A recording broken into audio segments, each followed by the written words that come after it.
안녕하세요, 풋볼 포레스트입니다. 바로 오늘 있었던 경기죠. 손흥민 선수의 토트넘 하스퍼와 노팅엄 포레스트 간의 2024-25 시즌 프리미어리그 18라운드 경기가 있었습니다. 이번에 토트넘 하스퍼가 상대하게 되는 노팅엄 포레스트는 지난 시즌 프리미어리그에서 9승 9무 20패라는 최악의 성적으로 리그 17위를 기록, 강등권 바로 윗순위를 기록할 정도로 좋지 못한 시즌을 보냈던 팀으로서 토트넘 하스퍼는 지난 시즌 노팅엄 포레스트와의 두 번의 맞대결에서 홈에서는 3대1 승리, 원정에서도 2대0 완승을 거뒀던 팀이기 때문에 이번 경기는 토트넘 하스퍼가 객관적인 전력과 상대 전적상 충분히 우위를 점할 수 있는 경기지만, 노팅엄 포레스트는 올 시즌 프리미어리그에서 4위를 기록하면서 엄청난 돌풍을 보여주고 있고, 올 시즌 성적만 봤을 때는 토트넘보다도 더욱 좋은 성적을 거두고 있는 팀이기 때문에 이번 경기는 원정 경기를 치르는 토트넘 하스퍼 입장에서도 결코 쉽지 않은 경기라고 할 수가 있었습니다.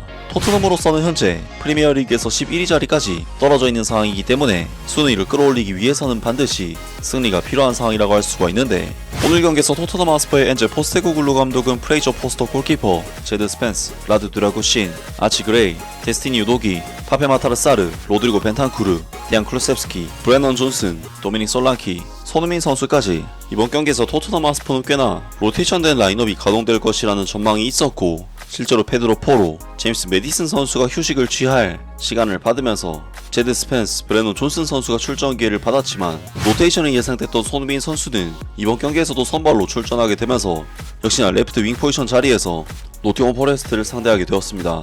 그리고 노팅엄 포레스트 또한 이번 시즌 엄청난 돌풍을 이끌고 있는 선수들을 총출동시키면서 강력한 라인업으로 토트넘 하스퍼와의 경기에 나서는데요. 토트넘 하스퍼는 이번 경기에서 노팅엄 포레스트를 상대로 역시나 객관적인 전력상 우위에 있는 팀이기도 하고, 기본적인 컨셉 자체가 원래부터 토트넘 하스퍼는 라인을 올리면서 볼 점유율을 높이는 팀인 반면, 노팅엄 포레스트는 이번 시즌 거의 모든 프리미어리그 경기에서 역습 위주의 전술로 볼 점유권은 거의 내주는 경기를 치러왔었기 때문에 이번 경기가 노팅엄 포레스트의 홈 구장 시티 그라운드에서 펼쳐진 경기였음에도 토트넘 하스퍼가 노팅엄 포레스트를 상대로 볼 점유율상 엄청난 우위를 보이는 경기를 했는데요. 실제로 경기 모멘텀 데이터만 살펴봐도 알 수 있듯이 토트넘 하스퍼는 노팅엄 포레스트에게 거의 흐름을 내주지 않으면서 경기 주도권을 가지고 가는 경기를 했지만, 토트넘 하스퍼는 오늘 노팅엄 포레스트를 상대로 전반전 볼 점유율이 70%에 육박하는 압도적인 스탯을 기록했음에도 찬스를 만드는 부분에 있어서는 상당히 아쉬운 경기력을 보였습니다.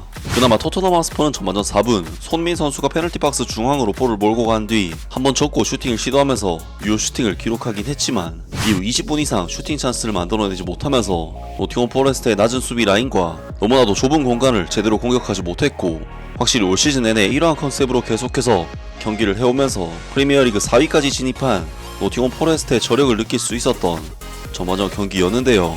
토트넘 하스퍼는 전반전 24분 브레넌 존슨 선수가 이번 경기 두 번째 유효 슈팅을 시도했으나 매트 젤츠 골키퍼의 선방에 막히면서 찬스가 무산되었고, 노팅엄 포레스트는 계속해서 빠른 발을 지닌 일선 자원들을 통해 토트넘 하스퍼의 공격 찬스가 무산될 때마다 역습으로 토트넘의 수비 뒷공간을 계속해서 위협을 해왔는데, 전반전 25분 앤서니 엘랑가 선수가 시도한 중거리 슈팅은 다행히 골문을 빗나가면서 토트넘 하스퍼가 위기를 넘겼지만, 결국 28분 또다시 토트넘 하스퍼의 수비 뒷공간을 후벼판 앤서니 엘랑가 선수가 이번에는 침착한 마무리로 득점을 터뜨리면서 토트넘 하스퍼는 노팅엄 포레스트를 상대로 압도적인 주도권을 가지고 있었음에도 오히려 선제골을 내주는 좋지 못한 상황으로 경기가 전개되었습니다.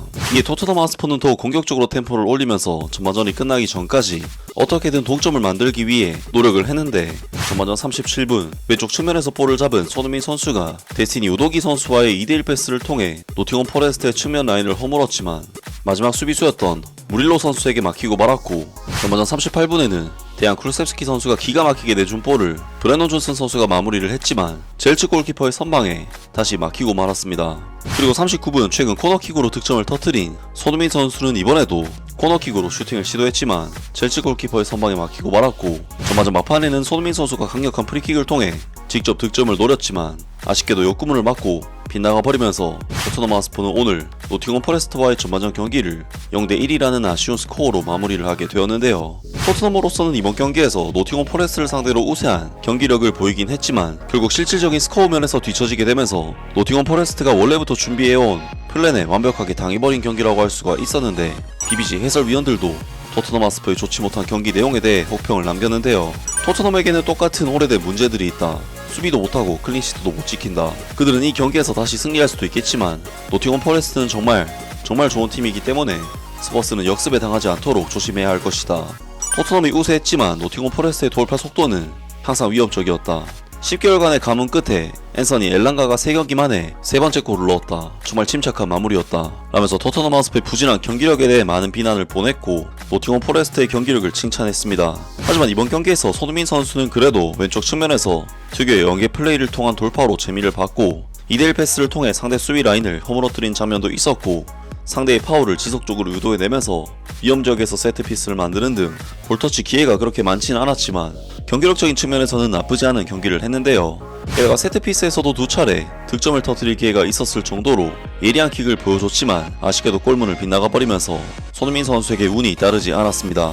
그리고 후반전에도 토트넘 하스퍼는 전반전과 비슷한 양상에 주도권은 가지고 가지만 실질적인 찬스를 만들어내지 못하는 경기력으로 노팅엄 포레스트에게 끌려가는 경기를 했는데 57분 브레논 존슨 선수가 박스 안에서 기가 막힌 퍼스트 터치로 찬스를 만들었지만 골문 바로 앞에서 결정적인 찬스를 놓쳐버리고 말았는데요. 물론 브레논 존슨 선수의 이번 찬스는 존슨 선수의 개인 능력으로 만들어낸 찬스이긴 했지만 골 기대값이 무려 0.53이라는 큰 수치를 기록할 정도로 좋은 찬스였기 때문에 너무나도 아쉬운 장면이라고 할 수가 있었습니다.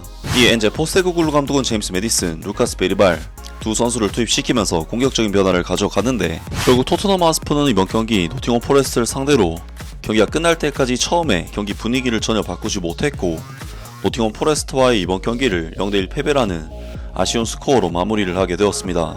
그리고 토트넘 하스퍼는 이번 경기 패배로 인해 프리미어리그에서 11위 자리를 유지하는 최악의 결과를 얻고 말았는데요. 결국 손흥민 선수는 이번 경기에서 공간으로 들어오는 패스 자체를 많이 받지 못했기 때문에 이렇다 활약을 펼칠 수가 없었고 그럼에도 불구하고 찬스 메이킹 3회, 드리블 2회 성공, 높은 볼경합 승률 등 좋은 스탯들을 기록하면서 평점 7점대의 평가와 함께 이번 경기를 마무리했습니다.